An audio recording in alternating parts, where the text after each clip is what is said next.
Chapitre 535. Judas sommé de se présenter chez Caïphe. Le 2 décembre 1946. Jésus, Pierre, Jude et Thomas sont absents, mais je vois les 9 autres qui se dirigent vers le faubourg d'Ophel. Sur les routes, ce n'est pas la grande foule de la Pâque, de la Pentecôte ou de la fête des tentes. Il s'agit pour la plupart d'habitants de la ville. Peut-être que les enseignes n'étaient pas très importantes et n'exigeaient pas la présence des Juifs à Jérusalem. Il n'y avait que ceux qui se trouvaient par hasard à Jérusalem ou les villageois voisins qui venaient dans la ville pour monter au temple. Les autres, à cause de la saison ou du caractère spécial de la fête, étaient restés chez eux. Pourtant, beaucoup de disciples qui, par amour du Seigneur, ont quitté maison et famille, intérêts et travaux, se trouvent à Jérusalem et ils se sont unis aux apôtres. Je ne vois cependant pas Isaac, ni Abel, ni Philippe, pas plus que Nicolaï, qui est allé accompagner Sabéa à Aéra. Ils discutent familièrement, racontant et écoutant tout ce qui s'est passé pendant leur séparation. On dirait pourtant qu'ils ont déjà vu le Maître, peut-être au temple, car ils ne s'étonnent pas de son absence. Ils marchent lentement, et de temps à autre ils s'arrêtent comme pour attendre, regardant en avant et en arrière, ou observant les chemins qui descendent de Sion, sur cette route qui mène aux portes méridionales de la ville. Judas se tient parmi les tout derniers, et il joue à l'orateur dans un groupe de disciples pleins de bonne volonté plutôt que de science. À 2 reprises, il est appelé nommément par certains juifs qui suivent le groupe sans pourtant s'y mêler. Je ne sais quelles sont leurs intentions, ni de quoi ils sont chargés. Par 2 fois, Judas hausse les épaules sans même se retourner, mais la 3e fois, il est obligé de le faire, car un juif quitte son groupe, traverse d'autorité celui des disciples, agrippe Judas par la manche et l'oblige à s'arrêter en lui disant « Viens ici un moment, car nous avons à te parler. »« Je n'ai pas le temps et je ne peux pas, » répond Judas sur un ton tranchant. « Vas-y, vas-y, nous t'attendons, » lui propose André qui est le plus proche de lui. « Car tant que nous ne voyons pas Thomas, nous ne pouvons sortir de la ville. »« C'est bon, allez de l'avant, je vous rejoins bientôt, » dit Judas sans montrer le moindre désir de faire ce qu'on lui demande. Resté seul, il lance à l'opportun. « Eh bien, que veux-tu ? Que me voulez-vous ? Vous n'avez pas encore fini de m'ennuyer ? » « Oh, quels grands airs tu te donnes ! Pourtant, quand nous t'appelions pour te donner de l'argent, tu ne trouvais pas que nous t'ennuyions. Tu es orgueilleux, homme, mais il y a quelqu'un qui peut te rendre humble. Souviens-t'en. »« Je suis un homme libre et... » »« Non, tu n'es pas libre. Libre est celui que d'aucune manière nous ne pouvons rendre esclave, et tu connais son nom. Mais toi, tu es esclave de tout et de tous, et pour commencer de ton orgueil. Bref, fais attention. Si tu ne viens pas avant Sexte chez Caïphe, malheur à toi. C'est une vraie menace. C'est bien, je viendrai, mais vous feriez mieux de me laisser tranquille si vous voulez. Quoi ? Quoi, marchand de promesses, bon à rien ? Judas se libère en repoussant violemment celui qui le tient, et il se sauve en lançant. Je parlerai quand j'y serai. Il rejoint les autres de son groupe. Il paraît songeur, un peu embarrassé. André lui demande avec sollicitude. De mauvaises nouvelles ? Non ? Hein ? Peut-être ta mère ? Judas, qui au début l'avait regardé de travers et s'apprêtait à lui faire une réponse acerbe, se fait plus humain. Oui, des nouvelles pas bien bonnes, tu sais, la saison. Maintenant, car il me revient maintenant à l'esprit un ordre du maître. Si cet homme ne m'avait pas arrêté, j'allais l'oublier. Mais il m'a indiqué le lieu où il habite et, en l'entendant, je me suis rappelé son commandement. Alors quand j'irai là-bas pour cette raison, je passerai chez cet homme et j'en saurai davantage. André, simple et honnête comme il l'est, est bien loin de soupçonner que son compagnon puisse mentir, et il dit gentiment « Tu peux y aller tout de suite, je me charge d'en parler aux autres. Va, va, enlève-toi ce souci. »« Non, non, je dois attendre Thomas à cause de l'argent. Un moment de plus ou de moins. » Les autres qui s'étaient arrêtés les regardent venir. « Judas a reçu de tristes nouvelles, » confie André prévenant.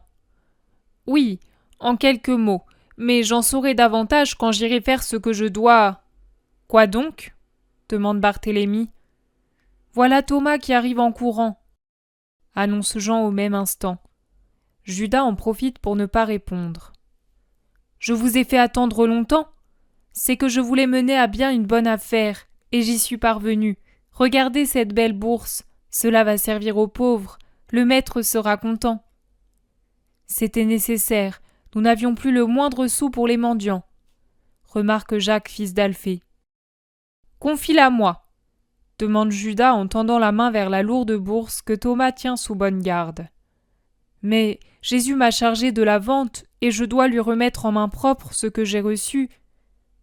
Tu lui indiqueras le montant. Donne-la moi maintenant, je suis pressé de partir. Non, je ne te la donne pas. Jésus m'a dit pendant que nous traversions le Sixte, ensuite tu me rapporteras la somme. C'est ce que je compte faire. De quoi as-tu peur ? Que je l'allège ou que je t'enlève le mérite de la vente ? À Jéricho, moi aussi j'ai vendu, et avantageusement. Depuis des années, c'est moi qui suis chargé de l'argent, c'est mon droit. Oh, écoute, si tu veux faire toute une histoire pour cela, tiens, je me suis acquitté de ma tâche et je ne me soucie pas du reste. Tiens, prends, il y a tant de choses plus belles que ça. Et Thomas passe la bourse à Judas. Vraiment, si le maître a dit, objecte Philippe. Trêve de discussion. Marchons plutôt maintenant que nous sommes tous ensemble. Le maître nous a recommandé d'arriver à Béthanie avant Sexte. Nous en avons à peine le temps, dit Jacques, fils de Zébédée. Alors moi je vous quitte. Allez de l'avant. Je fais seulement un aller-retour. Mais non, Jésus a dit bien clairement « Restez tous unis », rappelle Matthieu. Il parlait de vous, mais moi je dois partir, surtout maintenant que j'ai appris ces mauvaises nouvelles de ma mère. C'est une interprétation possible, si Judas a reçu des ordres que nous ne connaissons pas, intervient Jean conciliant. Les autres, hormis André et Thomas, semblent peu enclins à le laisser partir, mais ils finissent par céder. Eh bien, va, mais fais vite et sois prudent. Et Judas décampe par une ruelle qui mène sur la colline de Sillon, pendant que ses compagnons reprennent leur marche. Néanmoins, ce n'est pas convenable, constate Simon le Zélote après quelque temps. Nous n'avons pas bien agi. Le maître avait dit « Restez toujours ensemble et soyez bons ». Nous avons désobéi au maître, cela me tourmente. C'est aussi ce que je pensais, lui répond Matthieu. Les apôtres sont tous en groupe depuis qu'ils ont dû décider de ce qu'il convenait de faire. J'ai remarqué que les disciples s'écartent toujours avec respect quand les apôtres se réunissent pour discuter. Barthélemy tranche. Agissons de la manière suivante. Congédions ceux qui nous suivent dès maintenant sans attendre d'être sur la route de Béthanie. Puis séparons-nous en 2 groupes et restons à attendre Judas, les uns sur la voie d'en bas, les autres sur la voie d'en haut. Les plus agiles sur la première, les autres sur la seconde. Même si le maître nous précède, il nous verra arriver ensemble, car un groupe attendra l'autre à l'entrée de Béthanie. C'est décidé. Il congédie les disciples, puis ils se dirigent tous ensemble vers l'endroit d'où l'on peut bifurquer vers Gethsémani et prendre la voie haute sur le mont des Oliviers, ou suivre la route basse qui longe le Cédron et mène à Béthanie et Jéricho. Pendant ce temps, Judas court comme si on le poursuivait. Il continue pendant quelque temps à monter la rue étroite qui mène vers le sommet de la colline de Sillon en direction du couchant, puis tourne par une ruelle encore plus étroite, presque une venelle, qui au lieu de monter, descend vers le sud. Il est soupçonneux. Il se hâte et de temps en temps il se retourne comme effrayé. Il craint visiblement d'être suivi. Après avoir contourné des maisons construites sans aucun ordre, la ruelle tortueuse débouche sur une vaste campagne. Une colline s'élève de l'autre côté de la vallée qui se trouve au-delà des murs. C'est une colline basse, couverte d'oliviers, qui contraste avec l'aride pierraille de la vallée du Hinnom. Judas traverse en hâte les haies qui bornent les jardins des dernières maisons contre les murs, ces misérables maisons des pauvres de Jérusalem. Pour sortir de la ville, il ne passe pas par la porte de Sion toute proche, mais il monte en courant vers une autre porte un peu à l'ouest. Le voilà hors de la cité. Il trotte comme un poulain pour faire vite. Il passe comme le vent près d'un aqueduc, puis sourd à leurs lamentations près des tristes grottes des lépreux du Hinnom. Il est clair qu'il cherche les endroits que les autres évitent. Il va directement vers la colline couverte d'oliviers, solitaire au sud de la ville. Une fois arrivé sur ses pentes, il pousse un soupir de soulagement et ralentit sa marche. Il rajuste son couvre-chef, sa ceinture, son vêtement qu'il avait relevé, regarde en se protégeant du soleil, car il l'a dans les yeux, vers l'Orient, vers l'endroit où se trouve la route d'en bas qui conduit à Béthanie et Jéricho, mais il ne voit rien qui le trouble. Au contraire, un coin de la colline le dissimule. Il sourit. Il se met à monter plus lentement pour apaiser son essoufflement. Entre-temps, il réfléchit, mais en s'assombrissant peu à peu. Il est manifeste qu'il monologue intérieurement, en silence.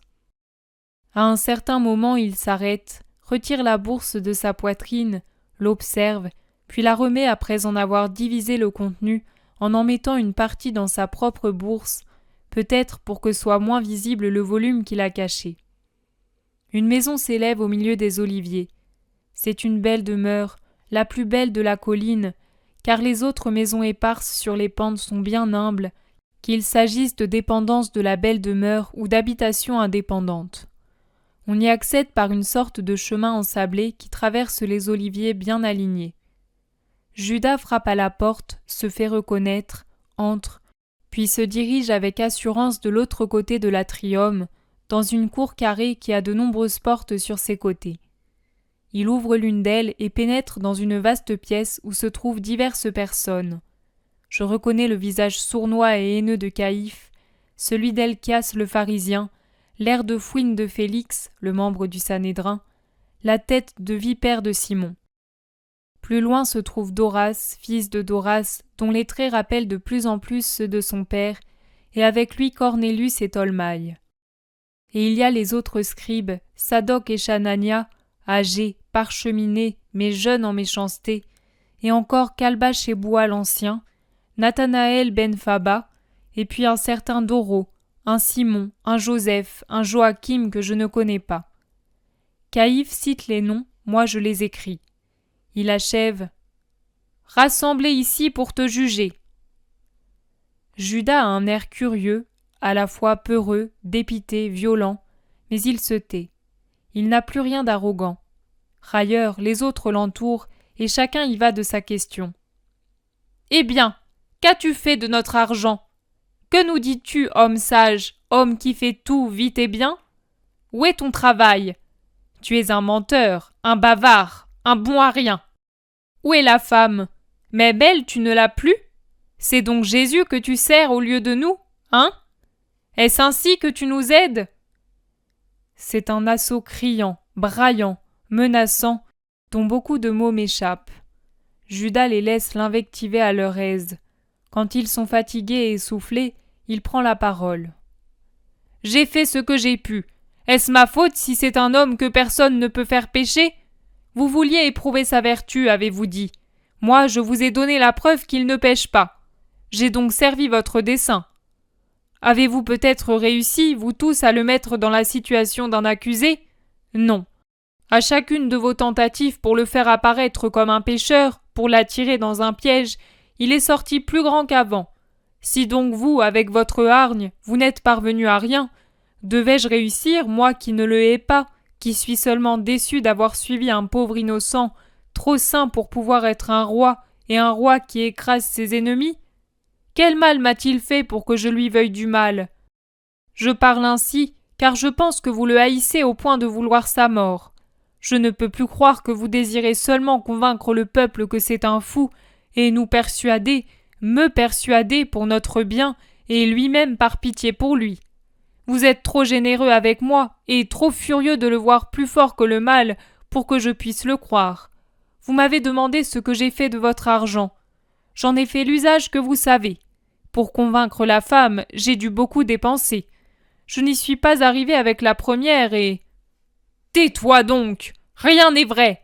Elle était folle de lui, et elle est sûrement venue aussitôt. Du reste, tu l'as garanti car tu disais qu'elle te l'avait avoué. Tu es un voleur. Qui sait à quoi t'a servi notre argent? À ruiner mon âme, assassin d'une âme, à faire de moi un sournois, un homme qui n'a plus de paix, qui devient suspect à Jésus et à ses compagnons. Car sachez-le, lui m'a découvert. Ah, s'il m'avait chassé! Mais il ne me chasse pas. Non, il ne me chasse pas, il me défend, il me protège, il m'aime. Votre argent. Pourquoi donc en ai-je accepté le moindre sou? Parce que tu es un malheureux. Tu as profité de notre argent et maintenant tu pleures de l'avoir dépensé. Menteur! En attendant, rien n'a réussi et les foules autour de lui deviennent plus nombreuses et sont de plus en plus fascinées. Notre ruine approche et par ta faute. Par ma faute? Alors pourquoi n'avez-vous pas osé l'arrêter et l'accuser de vouloir se faire roi? Vous m'avez pourtant avoué que vous avez voulu le tenter, bien que je vous ai assuré que c'était inutile, puisqu'il n'a aucun désir de pouvoir. Pourquoi ne l'avez-vous pas amené à pécher contre sa mission, si vous êtes tellement puissant? Parce qu'il s'est échappé de nos mains. C'est un démon qui disparaît quand il le veut, comme de la fumée. Il est comme un serpent. Il fascine, et on ne peut plus rien faire quand il vous scrute. Quand il scrute ses ennemis, c'est-à-dire vous, car moi, je vois que quand il porte les yeux sur ceux qui ne le haïssent pas de tout leur être, comme vous le faites, alors son regard fait bouger, il fait agir. Ah, quel regard! Quand il me dévisage ainsi, il me rend bon, moi qui suis un monstre pour moi-même, et pour vous qui me le faites devenir 10 fois plus. Que de paroles! Tu nous avais assuré que pour le bien d'Israël, tu allais nous aider. Mais tu ne comprends pas, malheureux, que cet homme est notre ruine? Notre ruine? Celle de qui? Mais de tout le peuple! Les Romains! Non, c'est seulement votre ruine. C'est pour vous que vous craignez. Vous savez que Rome ne sévira pas contre nous à cause de Jésus. Vous le savez, comme moi je le sais, comme le peuple le sait. Mais vous tremblez parce que vous redoutez qu'il vous rejette du temple, du royaume d'Israël. Il le ferait bien de débarrasser son air de vous, espèce de hyène immonde, ordure, vipère. Il est en rage. Rendus furieux à leur tour, ils se saisissent de lui, le secouent, et c'est tout juste s'ils ne le jettent pas par terre. Caïphe lui crie au visage. « D'accord, c'est vrai. Mais s'il en est ainsi, nous avons le droit de défendre ce qui nous appartient. Et puisque les petits moyens ne suffisent plus pour le convaincre de fuir, de laisser le champ libre, nous allons désormais agir par nous-mêmes et te laisser de côté, toi qui n'es qu'un lâche serviteur, qu'un marchand de paroles. Et après Jésus, nous nous occuperons de toi, n'en doute pas, et... » Helcias fait taire Caïphe et lui lance avec son flegme glacial de serpent venimeux. « Non, tu exagères, Caïphe. Judas a fait ce qu'il a pu. Tu ne dois pas le menacer. Au fond, n'a-t-il pas les mêmes intérêts que nous? » « Mais es-tu stupide, Helcias? Moi, partager les intérêts de cet individu? Ce que je veux, c'est que Jésus soit écrasé. Or, Judas veut qu'il triomphe pour triompher avec lui. Et tu prétends? Crie Simon. Paix, paix. Vous dites toujours que je suis sévère, mais voilà qu'aujourd'hui je suis le seul qui soit bon. Il faut comprendre Judas et l'excuser. Il nous aide comme il le peut. C'est pour nous un bon ami, mais c'est aussi, naturellement, un ami du maître. Son cœur est angoissé. Il voudrait sauver le maître, lui-même et Israël. Comment concilier ce qui est si opposé? Laissons-le parler. La meute se calme. Judas peut enfin s'exprimer. Helcias a raison. Moi, qu'attendez-vous de moi? Je ne le sais pas encore exactement. J'ai fait mon possible. Je ne puis davantage. Jésus est trop grand pour moi. Il lit dans mon cœur, et il ne me traite jamais comme je le mérite. Moi, je suis un pécheur. Il le sait et il m'absout. Si j'étais moins lâche, je devrais me tuer pour me mettre dans l'impossibilité de lui faire du mal. Judas s'assied, accablé, le visage dans les mains, les yeux écarquillés et perdus dans le vide. Manifestement, Le combat entre ses instincts contraires le fait souffrir. Faribole, que veux-tu qu'il sache? Tu as agi ainsi parce que tu t'es repenti de t'être mis en avant, s'écrie le dénommé Cornelius. Et s'il en était ainsi? Oh, s'il en était ainsi! Si je m'étais réellement repenti et si j'étais devenu capable de persister dans ce sentiment. Mais vous le voyez? Vous l'entendez? Nos pauvres deniers! Croase Chanania. Nous n'avons que faire d'un homme qui ne sait pas ce qu'il veut. Celui que nous avons choisi est pire qu'un faible d'esprit, renchérit Félix. Un faible d'esprit? Un pantin, devrais-tu dire. Le Galiléen le tire avec une ficelle et il va au Galiléen. Si c'est nous qui le tirons, il vient à nous, s'écrie Sadoc. Eh bien, si vous êtes tellement plus habile que moi, agissez tout seul. Moi, à partir d'aujourd'hui, je m'en désintéresse. N'attendez plus un renseignement, plus un mot. D'ailleurs, je ne pourrai plus vous les donner, car désormais, Jésus est sur ses gardes et il me surveille. Mais si tu as dit qu'il t'absout? Oui, il m'absout, mais c'est justement parce qu'il sait tout. Il sait tout! Il sait tout! Oh! Judas se cache la tête dans les mains. Alors déguerpis, espèce de femmelette en vêtements d'homme, avorton mal bâti! Fiche le camp! Nous agirons par nous-mêmes. Et prends garde à ne pas lui parler de cela, sinon nous te le ferons payer. Je m'en vais. Si seulement je n'étais jamais venu. Rappelez-vous pourtant ce que je vous ai déjà dit. Jésus a rencontré ton père Simon et ton beau-frère Elchias. Je ne crois pas que Daniel ait divulgué quoi que ce soit. J'étais présent et je ne l'ai jamais vu faire d'aparté. Mais ton père, il n'a pas parlé d'après mes condisciples. Il n'a même pas révélé ton nom. Il s'est borné à raconter que son fils l'a chassé parce qu'il aimait le maître et qu'il n'approuvait pas ta conduite. Mais il a déjà reconnu que nous nous voyons, que je viens chez toi. Et il pourrait dire le reste aussi. Tecuah n'est pas au bout du monde. Ne prétendez pas ensuite que c'est moi qui ai parlé quand trop de personnes déjà connaissent vos projets. Mon père ne parlera plus jamais. Il est mort, annonce lentement Simon. Mort? Tu l'as tué? Quelle horreur! Pourquoi donc t'ai-je indiqué l'endroit où il était? Moi, je n'ai tué personne. Je n'ai pas bougé de Jérusalem. Il y a tant de manières de mourir. Tu es étonné qu'un vieillard, et un vieillard qui va exiger de l'argent, soit tué? Du reste, c'est sa faute. S'il était resté tranquille, s'il n'avait pas eu des yeux, des oreilles et une langue pour voir, écouter et faire des reproches, il serait encore honoré et servi dans la maison de son fils, déclare Simon avec une lenteur exaspérante. En somme, tu l'as fait tuer? Parricide! Tu es fou, le vieux a été frappé, il est tombé, sa tête a heurté le sol, il est mort. Un accident, un simple accident.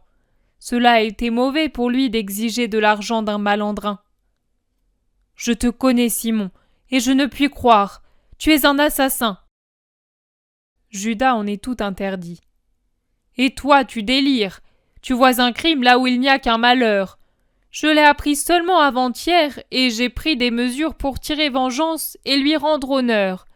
Mais si j'ai pu honorer le cadavre, je n'ai pas pu prendre l'assassin. Ce sera quelque voleur descendu du mont Adomim pour étaler sur les marchés le produit de ses vols. Qui pourrait l'attraper maintenant? Je ne te crois pas.